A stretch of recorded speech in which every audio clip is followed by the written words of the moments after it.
dans le scénario pour que les surprises qui arrivent plus tard, on puisse se dire « Ah! J'aurais pu le voir venir, mais je ne l'ai pas vu venir. J'ai pas assez bien prêté attention. » Ou peut-être quand on le réécoute une deuxième fois, on se rend compte « Ah! Il y a un indice ici, et là, et là, et là. Oh wow! Je l'avais vraiment pas vu venir. » On est en train de terminer une série dans l'Évangile selon Luc qui nous raconte la vie de Jésus, de sa naissance jusqu'à sa résurrection et son ascension quand il remonte au ciel pour rejoindre son Père. Et la résurrection pour les disciples, ça a été vraiment comme ça. Quoi? Je ne l'ai pas vu venir. Pourtant, Jésus leur avait dit, pourtant il y avait eu des indices, pourtant il y avait les prophètes, mais les disciples étaient peut-être trop proches, ou leur cœur était endurci, ils avaient leur propre présupposition, ils n'étaient pas capables de voir ce qui était vraiment le plan de Dieu.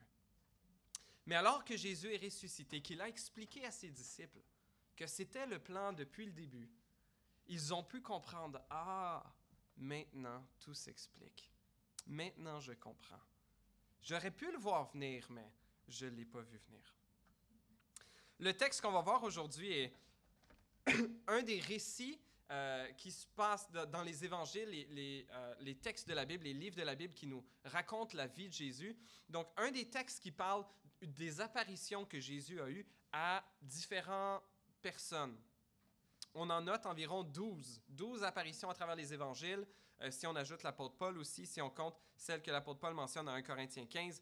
Donc, à au moins 12 répétitions, Jésus est apparu à ses disciples une fois qu'il est ressuscité. La semaine passée, Ovidiu nous a présenté ce texte où les femmes sont arrivées au tombeau, voulant finir l'embaumement, et le tombeau était vide, la pierre était roulée, des anges leur apparaissent, leur disent « Pourquoi cherchez-vous parmi les morts celui qui est vivant? » Leur disent « Il est ressuscité. » Ils partent voir les disciples, et Pierre et Jean courent jusqu'au tombeau pour essayer de voir. Non, c'est pas possible. Ils veulent chercher activement qu'est-ce qui est la vérité à travers ça. Quelque chose qu'Ovidiu nous a encouragé à faire, à chercher la vérité. Et ils courent jusqu'au tombeau pour voir. Ils voient, le tombeau est vide. Mais Jésus, il ne le voit pas. Ou du moins pas encore.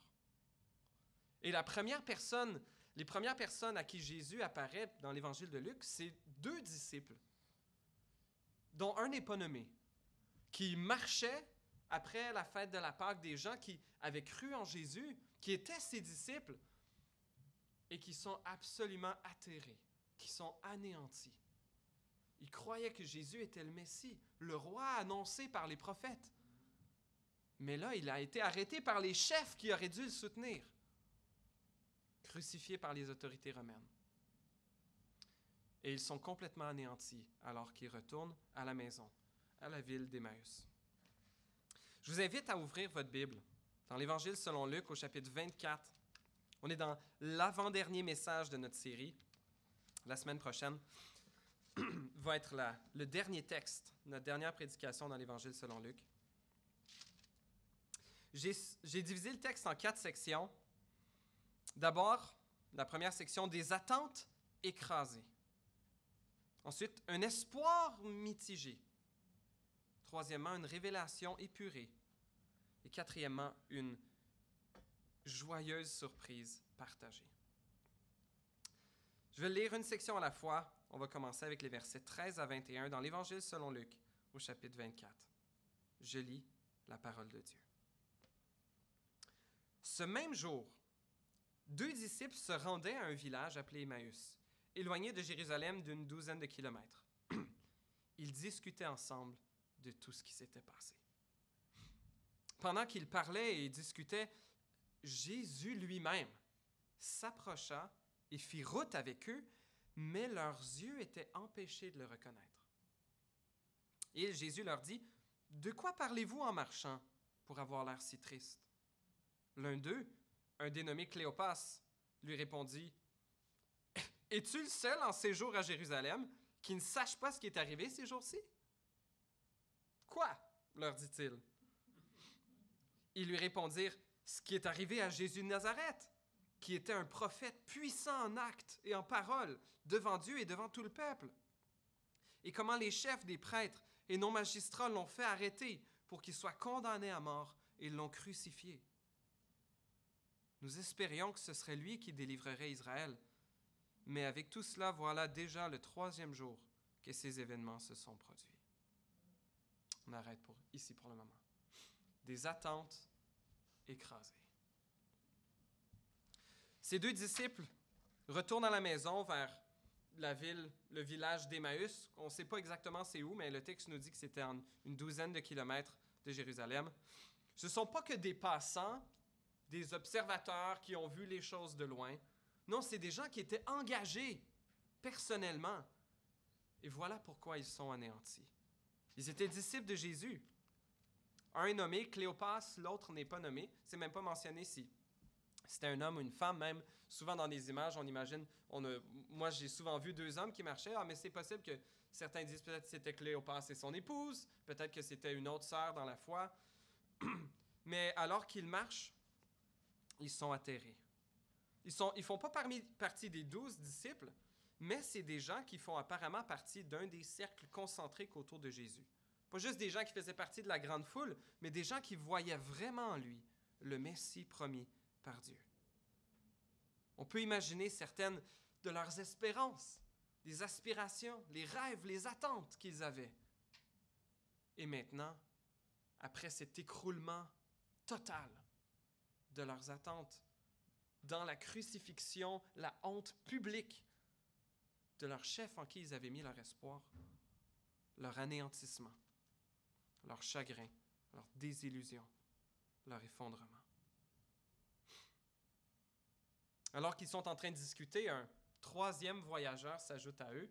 Nous, on a l'avantage d'avoir le narrateur qui nous explique que c'était Jésus lui-même qui se présente à eux, mais que, ça dit au verset 16, que leurs yeux sont empêchés de le reconnaître. Ça fait passer dans l'Évangile selon Jean, lorsque Jésus apparaît à Marie de Magdala, elle pense que Jésus est le jardinier, elle ne le reconnaît pas. Est-ce que c'est la lumière, elle est aveuglée par la lumière? Est-ce que c'est parce qu'elle ne l'a pas regardé? Ou parce que Jésus, dans son apparence, était un peu différent?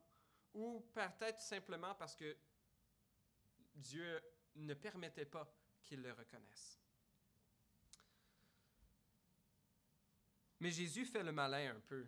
Il lui dit, « De quoi parlez-vous pour avoir l'air si triste? » Puis, Cléopas nous apprend que, dans le fond, la crucifixion de Jésus, c'est pas juste quelque chose qui s'est passé en marge de la fête de Pâques. Cléopas dit, « Es-tu le seul qui était à Jérusalem pendant la fête de ne pas savoir ce qui s'est passé? Tout le monde le sait. Ça a couru tout partout. Les journaux sont remplis de ça, les nouvelles, 24/7, ça parle juste de ça. Les fils Twitter sont inondés là, juste de qu'est-ce que vous pensez de la mort de Jésus. » Donc la crucifixion de Jésus n'était pas un fait isolé. Tout le monde était au courant, apparemment, sauf ce énigmatique personnage qui sort de Jérusalem et qui leur dit « Quoi? Qu'est-ce qui s'est passé à Jérusalem pendant les derniers jours? » Et on voit quelles étaient certaines des attentes de ses disciples. Ils disent que Jésus était un prophète puissant en actes et en paroles devant Dieu, devant tout le peuple.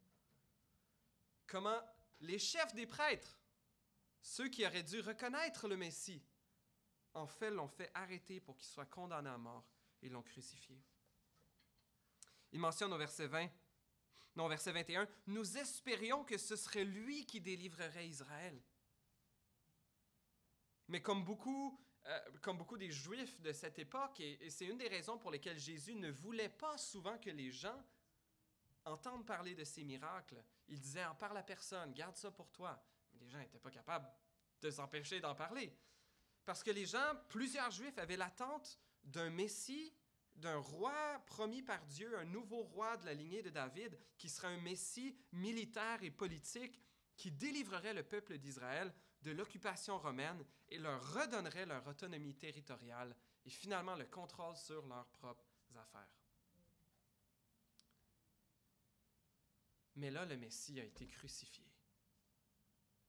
Ou du moins celui qu'on pensait qui était le Messie a été crucifié. Ils considéraient que la mort de Jésus était la fin de leurs espoirs. Mais ils ne réalisaient pas en fait qu'elle offrait au contraire le plus grand espoir pour eux et pour l'humanité. Alors qu'on s'arrête pour considérer les attentes anéanties de Cléopas et cet autre disciple, ça vaut la peine de se poser la question, est-ce que toi aussi tu viens aujourd'hui peut-être avec des attentes anéanties? Des attentes envers Dieu qu'il n'a pas satisfait. Des attentes que tu avais de la vie qui t'ont écrasé. Peut-être que tu viens dans un moment de grande détresse. Ou peut-être que tu as accompli tout ce que tu désirais. Tes objectifs de vie sont maintenant cochés. Et là, on se rend compte, est-ce que la vie, c'est vraiment juste ça? Parce que le vide demeure. Est-ce que c'est que Dieu n'a pas gardé ses promesses? Est-ce que Dieu n'a pas gardé ses promesses envers toi? Ou peut-être est-ce que notre déception découle du fait que les choses que nous attendons de Dieu reflètent davantage notre désir de confort et de facilité que notre désir de sainteté et d'obéissance. Chers amis, quelles sont nos prières dans nos épreuves? Et c'est tellement plus naturel de prier pour que les épreuves cessent, pour prier pour que notre situation se règle. Mais quelle part dans nos prières y a-t-il que Dieu soit glorifié en nous? Que Dieu nous purifie, que Dieu fasse grandir notre amour pour lui et fasse diminuer notre amour pour les choses terrestres. Chers amis, si nos attentes envers la vie ou envers Dieu sont anéanties, c'est peut-être parce que nous n'avons pas cherché les bonnes choses. Que nous avons cherché dans ce monde ce qui pourrait remplir les besoins de notre âme, alors que nous avons manqué de chercher en Dieu, celui qui nous a créés pour que lui seul puisse nous remplir.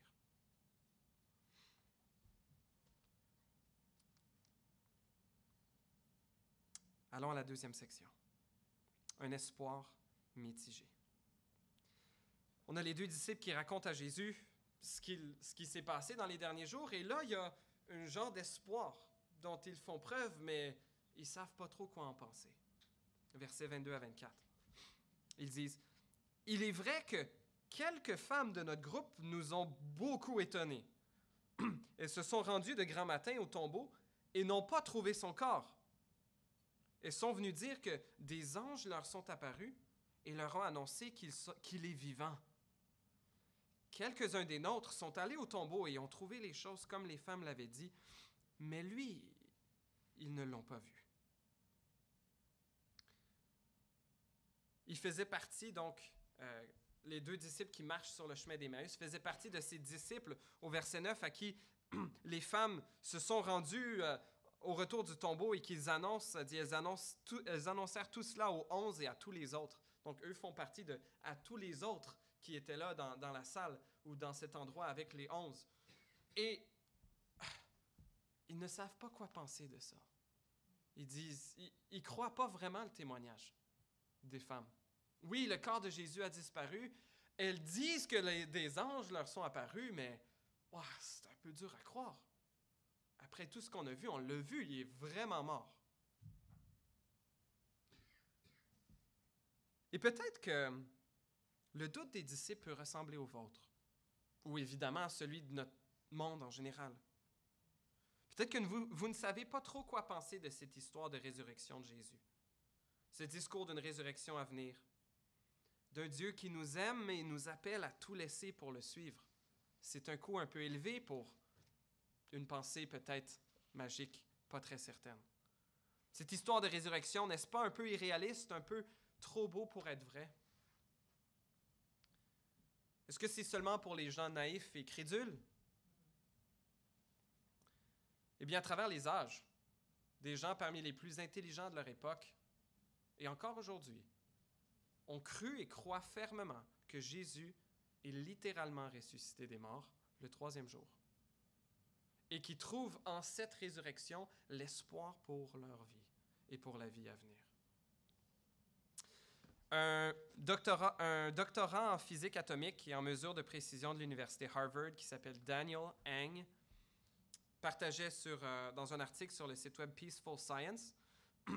C'est un homme qui a travaillé avec des lasers à déterminer la forme d'un électron, et un de ses travaux a été publicisé dans la revue Nature en 2018. Mais il mentionne ceci, ce qui est très important à propos de la résurrection de Jésus. Il dit, pour moi, la résurrection corporelle de Jésus est le test décisif de la vérité du christianisme. Si Jésus est réellement mort et ressuscité, il est extrêmement probable qu'il était ce qu'il prétendait être, l'incarnation physique du Fils de Dieu. Si ce n'était pas le cas, le christianisme serait une fausse religion. Un scientifique ou toute autre personne rationnelle d'ailleurs n'aurait aucune raison de croire qu'elle est vraie. Mais comment un scientifique comme Daniel Heng, comme des gens de toutes les époques, des grands scientifiques de toutes les époques peuvent vraiment avoir cru en quelque chose d'aussi non scientifique que la résurrection d'entre les morts? Y a-t-il pas quelque chose de simple dans la vie que les enfants doivent apprendre, que quand quelqu'un meurt, il reste mort? Et savez-vous quoi? Les gens au premier siècle, ils n'étaient pas niaiseux. Ils savaient eux aussi. Ils savaient eux aussi que quand quelqu'un meurt, il reste mort. C'est pour ça que le fait qu'ils prétendent avoir vu Jésus ressuscité, qu'ils sont tellement convaincus que Jésus soit vraiment ressuscité, ben c'était une nouvelle qui a complètement chamboulé leur vie. Et en fait, qui a chamboulé le monde depuis 2000 ans. Un professeur de sciences nucléaires et d'ingénierie au prestigieux MIT, l'Institut de technologie du Massachusetts aux États-Unis, qui s'appelle Ian Hutchinson, il mentionne dans un article publié sur le même site web qu'il célèbre la résurrection de Jésus avec des douzaines de ses collègues professeurs au MIT. Il dit ceci à propos de la nature des miracles. Et peut-être la première chose à réfléchir, est-ce que la résurrection a de l'allure? Est-ce que ça a du bon sens de croire que Jésus soit ressuscité des morts? Il dit, la science naturelle décrit le fonctionnement normal et reproductible du monde de la nature. En effet, le sens principal du mot nature est le cours normal des événements. Les miracles, tels que la résurrection, sont intrinsèquement anormaux. Les miracles sont par définition anormaux et non reproductibles. Ils ne peuvent donc pas être prouvés par les méthodes scientifiques. Les miracles sont nécessairement quelque chose qui ne peut pas être prouvé de façon scientifique. Alors, c'est normal pour plusieurs scientifiques aguerris, des hommes, des femmes très intelligents dans leur domaine, de croire en des miracles parce que c'est quelque chose qui est à l'extérieur du cours naturel des choses. Deuxième argument en faveur de la résurrection de Jésus, c'est qu'on voit dans les écrits les plus hâtifs, les plus tôt du christianisme, que la résurrection de Jésus est un élément central de la foi chrétienne.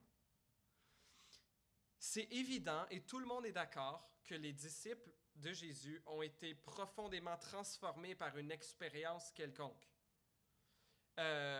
Certains croient que c'est... dis-moi, il y a deux théories. Il y a une théorie que les disciples ont eu l'impression que Jésus est ressuscité, et une autre théorie qui croit que, bon, avec les décennies, les gens ont un peu amplifié, embelli les histoires à propos de Jésus et que, bon, Jésus, j'ai entendu qu'il a guéri un lépreux ou j'ai entendu qu'il a calmé une tempête. Moi, j'ai même entendu qu'il est ressuscité des morts. Oh! Ah, ça, c'est bon, ça. Ah ouais, ça, c'est bon.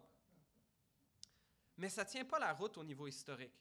Parce que dans les documents les plus anciens, que même les sceptiques, même les athées qui ne croient pas en la véracité de la Bible, doivent affirmer, par exemple, que la première lettre de Paul écrite aux Corinthiens, qui est écrite environ 30 ans après la mort et la résurrection présupposée de Jésus, l'apôtre Paul mentionne clairement dans 1 Corinthiens 15 que c'est la base de la foi chrétienne. Il dit, « Je vous rappelle, frères et sœurs, l'évangile que je vous ai annoncé, que vous avez reçu et dans lequel vous tenez ferme. » Au verset 3, « Christ est mort pour nos péchés, conformément aux Écritures. Il a été enseveli et il est ressuscité le troisième jour, conformément aux Écritures. » C'est comme le credo de base. C'est la base de la foi chrétienne. C'est pas quelque chose de périphérique qui aurait pu apparaître dans un filon, dans un courant, puis qui aurait absorbé tout le reste. Ça n'aurait pas marché. La résurrection de Jésus est un élément central dès les tout débuts de l'Église. Troisième argument, et ça c'est un argument que Ian Hutchinson, non c'est George Davidson, je pense, j'ai pas son nom malheureusement ici, en tout cas un homme qui travaille dans la datation de carbone 14 et que son travail de thèse doctorale était de dater les manuscrits de la Mer Morte avec le carbone 14. Et il a travaillé sur le grand rouleau d'Ésaïe, qui est le manuscrit le plus important, la plus importante découverte dans les manuscrits de la Mer Morte qui ont été découverts en 1946-47, près de la Mer Morte. Il y avait 1200 manuscrits qui ont été trouvés dans des vases qui dataient de plus de 2000 ans. Et dans ces manuscrits, il y avait 300 textes bibliques. Et la plus grande découverte était un grand rouleau d'Ésaïe, un rouleau presque complet, qui avait été copié vers 125 avant Jésus-Christ. Et la datation carbone 14 nous confirme aussi que ce rouleau-là date de 100 ans avant Jésus-Christ. Et un des textes les plus importants pour les chrétiens dans Ésaïe est le fameux chapitre de Ésaïe 53. Ésaïe 53 parle de façon prophétique de la souffrance d'un serviteur de l'Éternel pour son peuple. Laissez-moi vous en lire quelques extraits. On en a lu les extraits dans les dernières semaines, mais ça vaut la peine, je trouve que c'est un argument qui est de poids. Cette prophétie-là, qui est incroyable, son accomplissement, elle match tellement bien avec la mort de Jésus. Le prophète Ésaïe a écrit ceci. Je lis à partir du chapitre 52, verset 13. « Mon serviteur réussira. » C'est Dieu qui parle. « Il grandira et gagnera en importance, il sera très haut placé. Tout comme beaucoup ont été horrifiés en le voyant, tant son visage était défiguré, tant son aspect était différent de celui des humains. Il purifiera beaucoup de nations. Devant lui, des rois fermeront la bouche, car ils verront ce qu'on ne leur avait pas raconté. Ils comprendront ce dont ils n'avaient pas entendu parler. » Verset 4. « Pourtant, ce sont nos souffrances qu'il a portées, c'est de nos douleurs qu'il s'est chargé, et nous l'avons considéré comme puni, frappé par Dieu et humilié.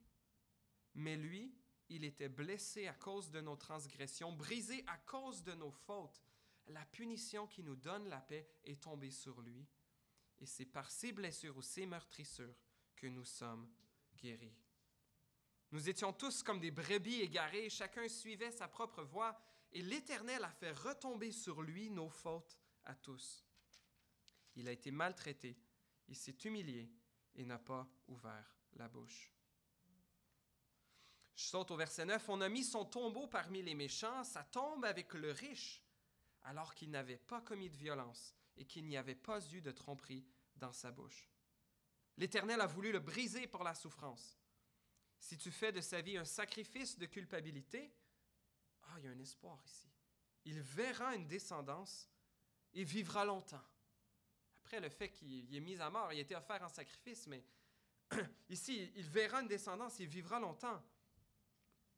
Verset 11, « Après tant de troubles, il verra la lumière et sera satisfait.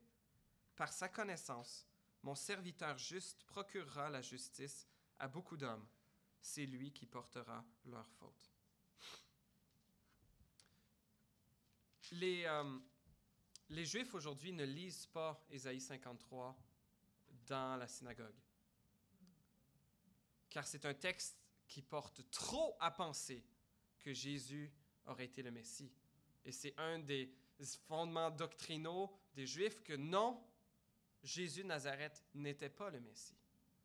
Et si vous allez trouver, vous pouvez trouver sur Internet des photos du grand rouleau d'Ésaïe, des manuscrits de la Mer Morte. Si vous lisez l'hébreu, Ésaïe 53, c'est ça qui est écrit texto, d'une copie qui est garantie, date de au moins 100 ans avant la mort et la résurrection de Jésus. Dieu l'avait annoncé d'avance. Et c'est fabuleux qu'on a aujourd'hui un manuscrit qui prédate ces choses. Et ça aurait été facile de dire, et sûrement que pendant des siècles, les gens l'ont dit, non, cette prophétie-là, ça a été rajouté, là. Ça n'a pas de bon sens que ça soit vraiment là. On a une copie aujourd'hui qu'on peut voir qu'on peut consulter, le texte en hébreu dit exactement ceci. Quatrième argument de taille qui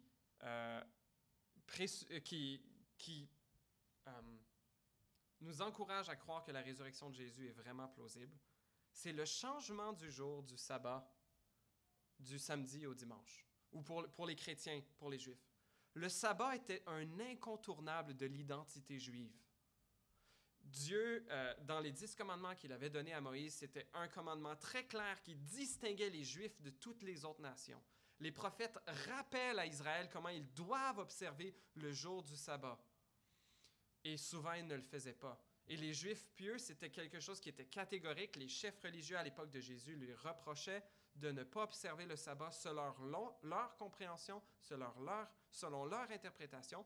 Mais dès les débuts de l'histoire chrétienne, les disciples de Jésus se sont mis à se rencontrer, pas le jour normal des Juifs, le samedi, mais le dimanche. Qu'est-ce qui aurait pu arriver de si important un dimanche que ça fasse changer l'heure de l'Église à ce point-là? Là, si on est pour changer l'heure de l'Église, là, de 10h30 à 10h, je le sais, il y en a qui vont être un peu... ça va vous déranger dans votre routine. Il va falloir qu'on arrive une demi-heure plus tôt à l'église, mais non, là, il faut que je me lève plus tôt, là, il faut que je change mes trajets d'autobus. Là, ça va être du trouble. Pour une demi-heure. Imaginez un jour, si on disait, là, l'église, finalement, c'est plus dimanche, l'église, c'est lundi matin. Non, Benoît, ça marche pas, je m'excuse. Ça marche pas, on n'est pas disponible. Ça marche pas le lundi. Peut-être qu'il y en a que ça dérange pas, mais il y en a beaucoup que ça marchera pas. Mais pour que des Juifs, et l'église est née, l'église naissante était chez les Juifs, qui ait catégoriquement commencé ce nouveau jour-là comme le jour où ils se rencontraient pour célébrer Jésus, c'est qu'il y a quelque chose d'incroyable qui s'était passé le jour du dimanche. 5e argument, j'en ai 6. Ensuite, je continue. La fiabilité des témoins. Et pour l'époque, en fait, les témoins auraient été très peu fiables. C'est d'ailleurs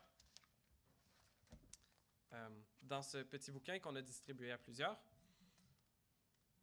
l'auteur Rebecca McLaughlin cite un philosophe grec du 2e siècle qui s'appelle Cels, qui donne un exemple du préjugé qu'on avait envers les femmes de l'époque. Il se moquait à l'idée, page 55 ici, il se moquait à l'idée que le premier témoin de la résurrection était une femme en pleurs, Marie-Madeleine. Il dit « Après sa mort, Jésus ressuscita et montra les marques de son châtiment et comment ses mains avaient été percées, observe Cels. Mais qui a vu cela?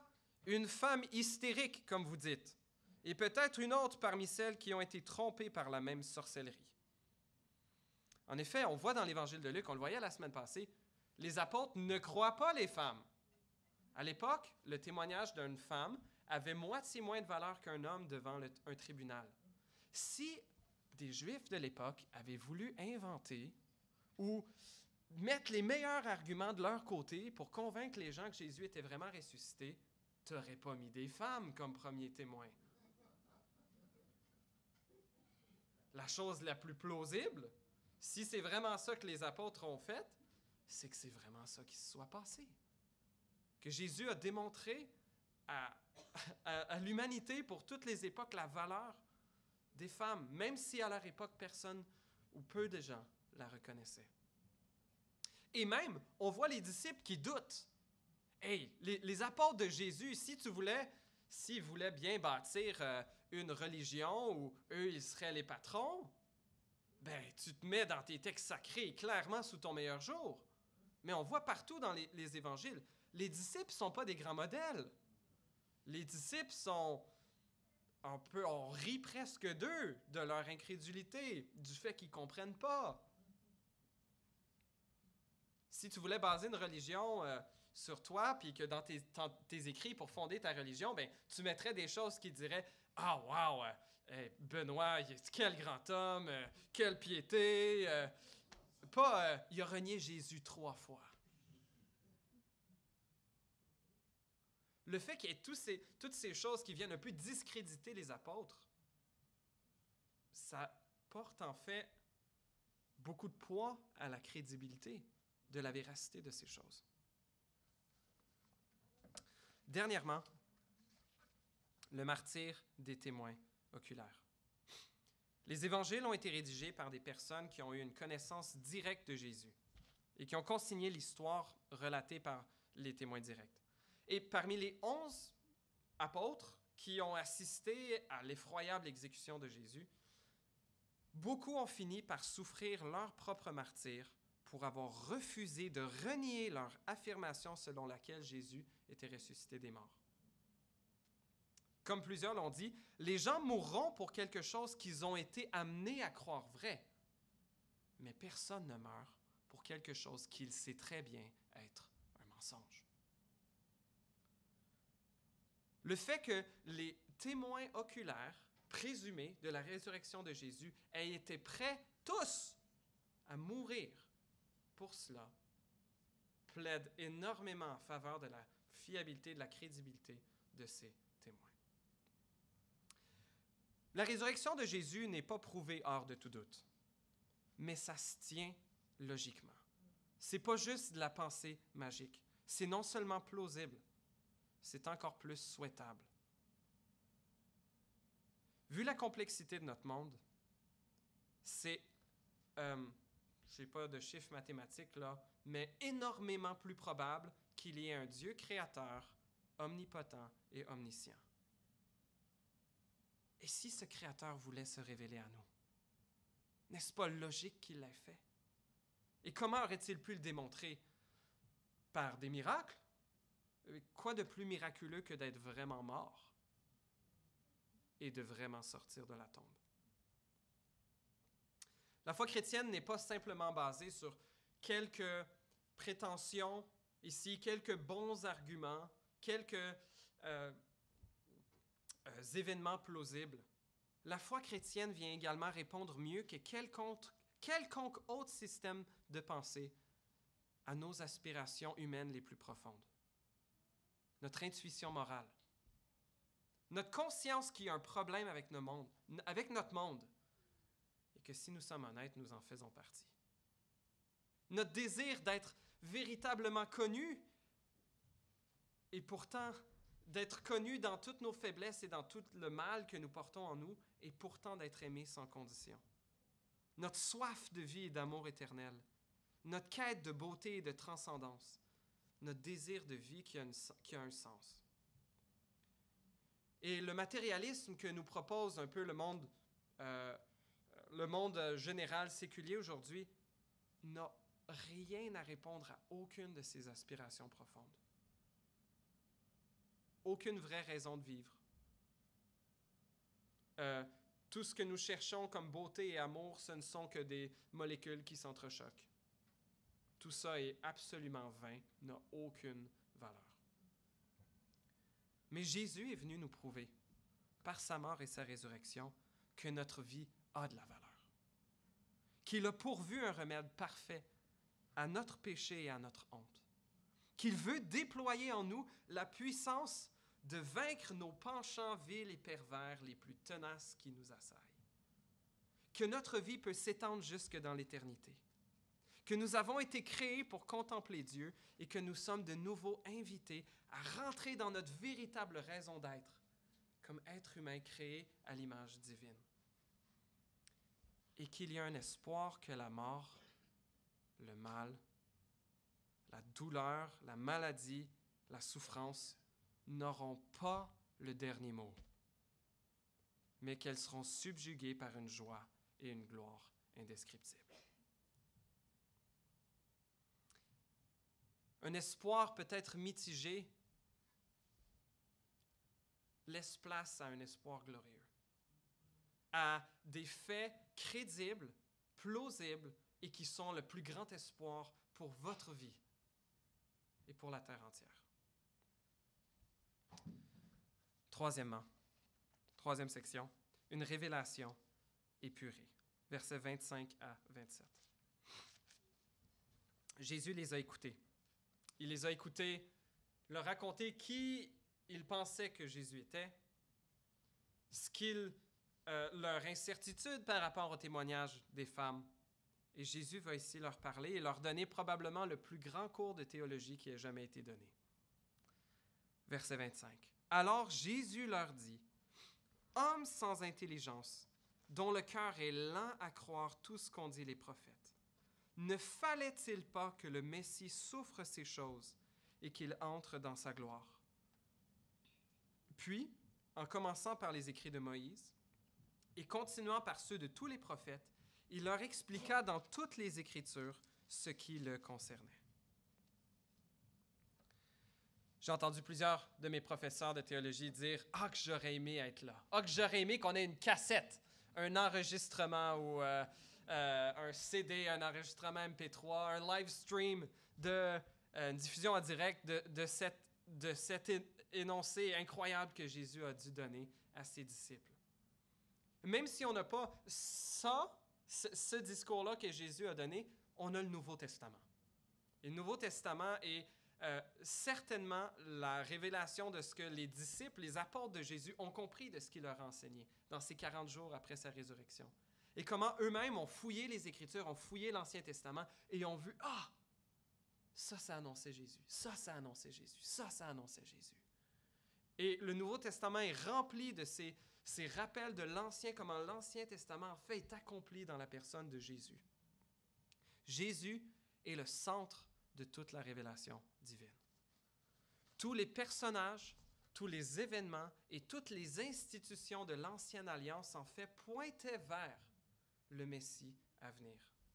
J'ai fait une belle liste de textes ici, mais je pense que ça pourrait être un peu long à ce point-ci. Mais Psaume 22, juste certains d'entre eux.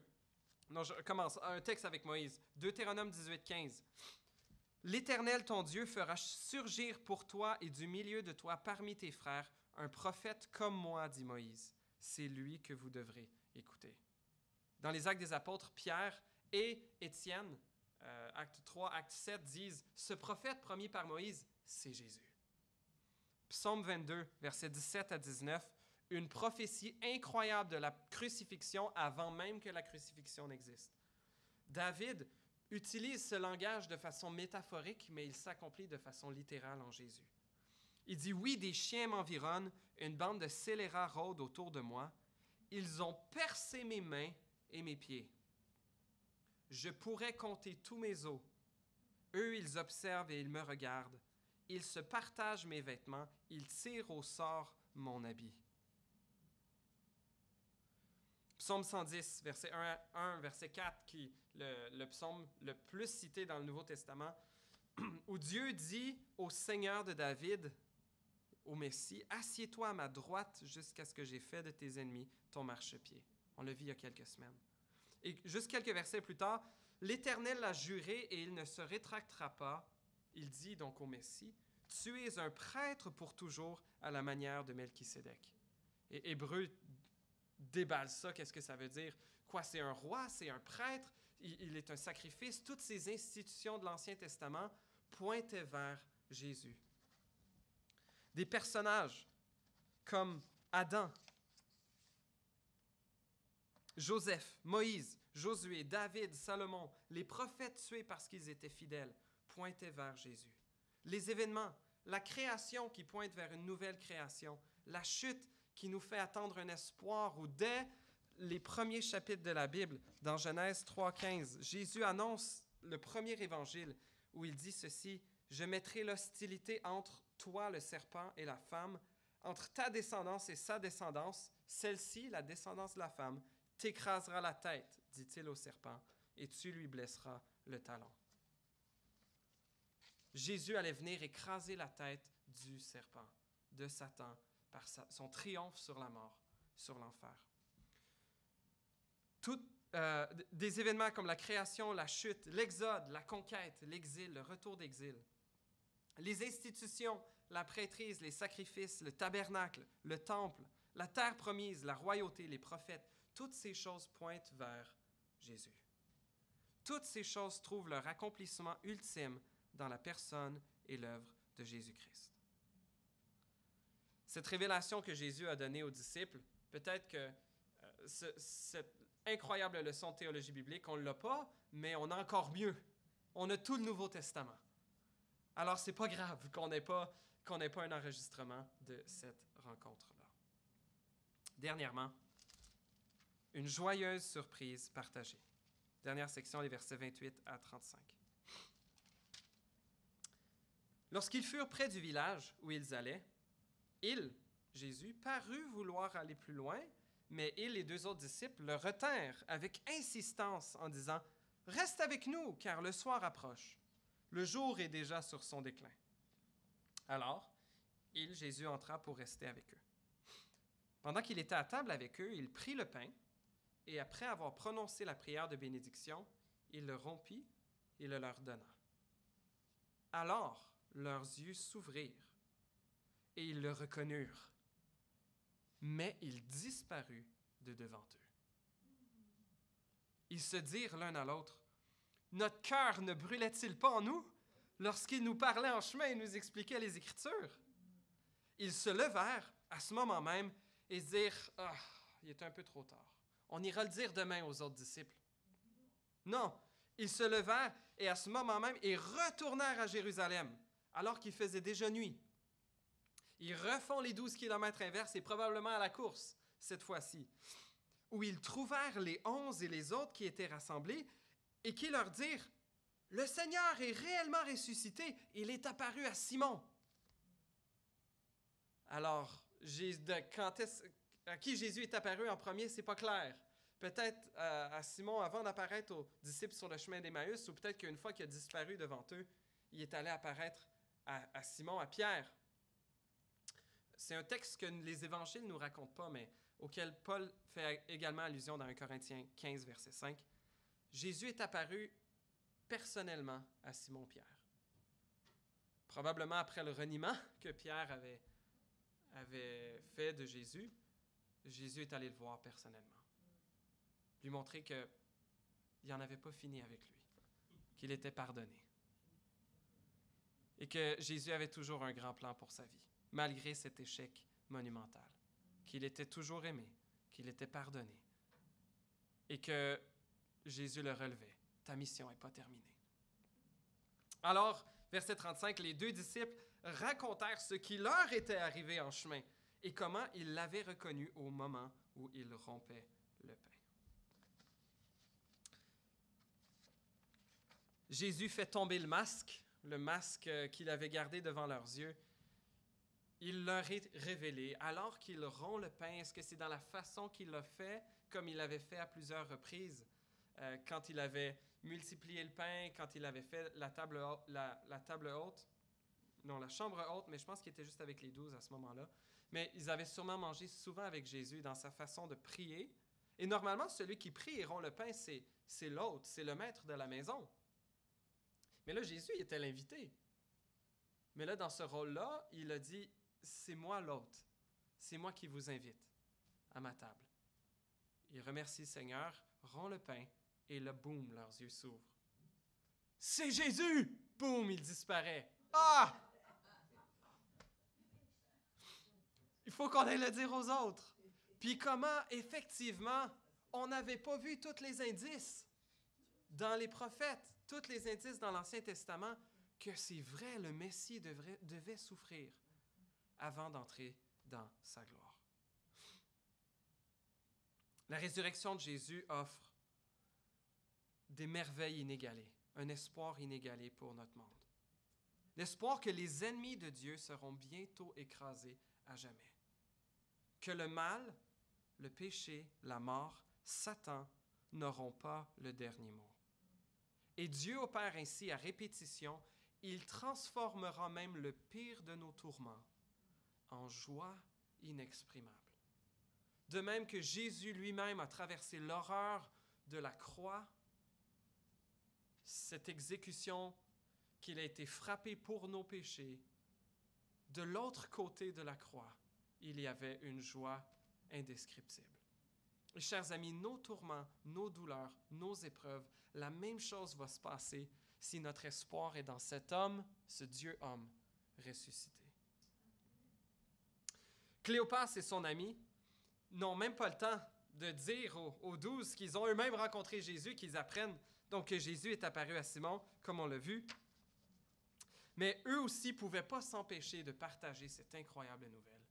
Jésus est vraiment ressuscité, on l'a vu. il a mangé le pain avec nous, il nous a expliqué comment, en fait, sa mort et sa résurrection étaient prédits depuis longtemps. Cette bonne nouvelle de la résurrection de Jésus, cet espoir qu'il nous offre et qu'il offre au monde entier, nous voulons être comme Cléopas et cet autre disciple que nous ne pouvons pas garder cette bonne nouvelle pour nous. Chers amis, peut-être que ton cœur n'est pas tant exalté, n'est pas tant amené dans la joie. Peut-être que l'idée de partager ta foi dans ces choses miraculeuses t'amène à vouloir garder ça tranquille.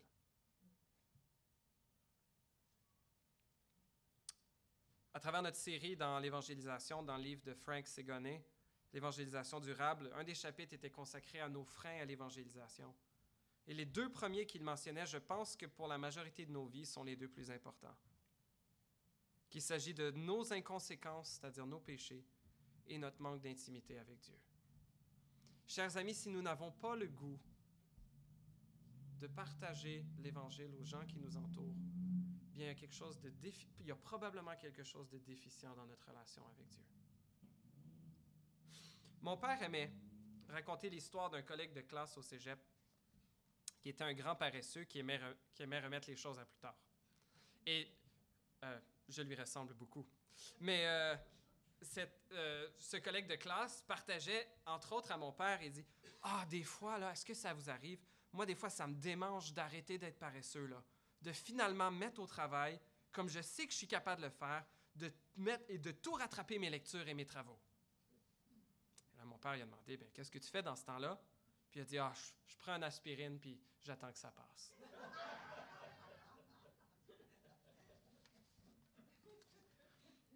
Chers amis, si nos cœurs sont tièdes, si nos cœurs sont endurcis, nous ne pouvons pas nous permettre de persévérer dans l'endurcissement. À chaque fois qu'on reçoit peut-être un avertissement ou une exhortation de la part de Dieu, de nous repentir, de rechercher sa face et qu'on ne le prend pas au sérieux, on est en train de rajouter une couche d'endurcissement de plus sur notre cœur pour la prochaine fois où cette exhortation pourrait venir. On se rend de plus en plus insensible à la volonté de Dieu. On se bouche les oreilles à l'Esprit de Dieu. Il ne faudra pas se surprendre si éventuellement on n'est plus capable de l'entendre. Dans cette marche de vie spirituelle, soit nous nous dirigeons vers Dieu, soit nous nous éloignons de lui. Nous ne sommes jamais immobiles. Chers amis, si la mort et la résurrection de Jésus n'amènent pas une grande joie dans ton cœur, je t'invite à aller à Dieu. À ne pas attendre la prochaine fois.